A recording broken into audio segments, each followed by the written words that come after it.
చేయాల్సిన అవసరం ఏముంది సార్? ఆడదాం ఆంధ్ర మనం ఎన్నికల ముందు నుంచి ఎన్నికల తర్వాత నుంచి కూడా పెద్ద ఎత్తున ప్రచారమైన అంశం అది.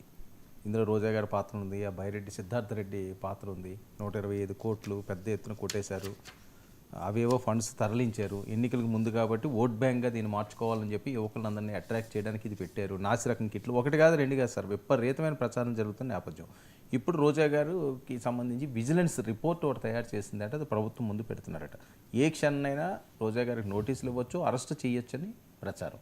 ఆడదాం ఆంధ్రాలో తప్పులన్నీ కూడా బయటకు వస్తున్నాయి, అసలు తప్పులు జరిగినాయి అంటారా? అంటే ఈరోజు ఆ నివేదిక ఇస్తారన్నారు, ఇప్పటికి ఇంకా ఇవ్వలేదు, సాయంత్రం లోపల ఇస్తారని తెలీదు. 110 కోట్లు దాని బడ్జెట్. అప్పుడు అది సరిగా అమలు జరగలేదు, శ్రద్ధ చూపించట్లేదని, ఈవెన్ అధికారుల మధ్య కూడా సమన్వయం లేదని దాన్ని మార్చి, అధికారులను కూడా మార్చి అదనపు బాధ్యతలు ఇవన్నీ అప్పగించారు. ఒక విచారణ కమిషన్ వేశారు. భూమా అఖిలప్రియ కూడా అప్పుడు ఈ విషయంలో చొరవ తీసుకున్నారు ఎక్కువ. అక్కడ బైరెడ్డి సిద్ధార్థ రెడ్డి ఏమో ఆయన శాప్ చైర్మన్ స్పోర్ట్స్ అథారిటీకి, మేము క్రీడా టూరిజం శాఖ మంత్రి కదా.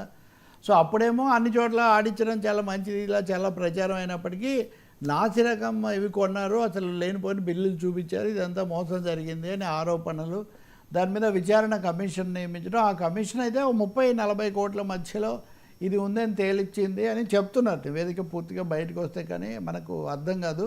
ఇంకా చెప్పారా లేదా ఇంకా ఇన్వెస్టిగేట్ చేయాలి అని వాళ్ళు ఏమైనా సిఫార్సు చేశారా?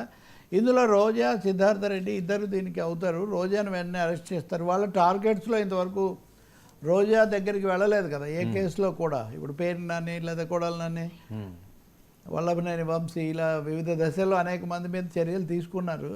కేసులు ముందు వెనక అవుతున్నాయి. అంటే ఈ రోజు వార్త ఏంటంటే రోజా సోదరుడు కూడా ఇందులో ఇన్వాల్వ్మెంట్ ఉందండి సార్.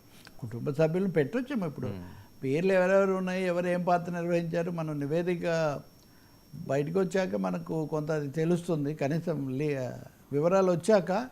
కానీ తీవ్రమైనది అవకతవకలు జరిగాయన్నది. ఇప్పుడు ప్రభుత్వ పథకాలు కోట్లతో ముడిపడిన వాటిలో ఇట్లాంటివి జరుగుతాయి. ఎవరికి ఇప్పుడు ఏమీ పెద్ద సందేహాలు ఏం లేవు. కానీ దీంట్లో ఒక చిన్న ట్విస్ట్ ఏమంటే, అదనంగా అది టీడీపీ వాళ్ళకు కూడా ప్రద్యుమ్న అనే ఒక అదనపు కార్యదర్శి ఉన్నాడు. ఈ ప్రద్యుమ్న అనే ఆయనను చంద్రబాబు వచ్చిన తర్వాత సీఎంఓ వైపు తీసుకుంటే, ఈయన అప్పుడు అంతకుముందు జగన్ హయాంలో చాలా కీలక వ్యక్తిగా ఉన్నాడు, లేకపోతే ఈయనకు సంబంధించిన వాళ్ళు ఉన్నారు, ఈయన ఎలా తెస్తారు అని విపరీతంగా ట్రోల్స్ చేశారు తెలుగుదేశం కార్యకర్తలు వాళ్ళు. ఈ ప్రద్యుమ్న ఈ ఆడదాం ఆట సమయంలో ఆయన, ఆడుదాం ఆంధ్ర సమయంలో ఆయన సమన్వయకర్తగా వ్యవహరించారు. మరి ఆయన ఇందులో పెట్టారా లేదని వీళ్ళు, మరి ఎవరెవరి పేర్లు పెట్టారు మీరు అన్నట్టుగా, తమ్ముడు ఉన్నాడా, ప్రద్యుమ్న ఉన్నాడా, ఇవన్నీ మనం చూడాలి. కానీ ఒకటైతే నిజం, నివేదిక రాగానే అరెస్ట్ చేస్తారా, దాన్ని కోర్టులో ప్రొడ్యూస్ చేసి దాని మీద ఒక ఛార్జ్ షీట్ ఇవేవో తయారు చేయాలి కదా. కాబట్టి వారెంట్ కూడా ఇష్యూ కావాలి, సమన్స్తో వెళ్ళాలి, సిట్ పెడతారా, ఇవన్నీ మనం చూడాలి. కానీ రోజా వైపు, రోజా అరెస్ట్ వైపు ప్రభుత్వం నడుస్తుంది అనేది చాలా స్పష్టం. ఈ మధ్య మాట్లాడిన అంశాలు కూడా కొన్ని, మొదటేమో ఆమె మీద మాట్లాడారు, ఆమె మనం కూడా ఖండించడం బాగాలేదు ఇదని. కానీ ఆ తర్వాత ఆమె చాలా మాట్లాడారని, ముఖ్యంగా ఈ ఆనం వెంకటరమణారెడ్డి ఇలాంటి వాళ్ళు, ఆయనే ముఖ్యంగా అక్కాన్ని ఇలా మాట్లాడవచ్చు కానీ అలా మాట్లాడవచ్చు అని ఆయన ఇంకా చాలా తీవ్రంగా మాట్లాడటం, ఒక విధంగా టీడీపీ వర్గాలు ఆమె తమ మీద చేసిన దాడికి తగిన ఎదురు దెబ్బ తీయాలి, లేదా ఇంకా చెప్పాలంటే గుణపాఠం నేర్పించాలి, ప్రతీకారం తీర్చుకోవాలని దీంట్లో కూడా ఉన్నారు. ఇప్పుడు వాళ్ళకి సహజంగా ఈ నివేదిక కూడా ఒక అస్త్రంగా మారుతుంది. కాబట్టి ఈ ఆడదాం ఆంధ్రతో రాజకీయ లీగల్ అస్త్రాలు ఎలా ఎలా వాడతారో మనం చూడాలి. అది ఈరోజు జరగవచ్చు, లేదా రేపు ఎల్లుండి అయినా కావచ్చు. వాళ్ళు నివేదిక వచ్చాక ప్రభుత్వం ఇచ్చే ఆదేశాలు, వాళ్ళు తీసుకునే వ్యూహాత్మక నిర్ణయాల మీద ఆధారపడి.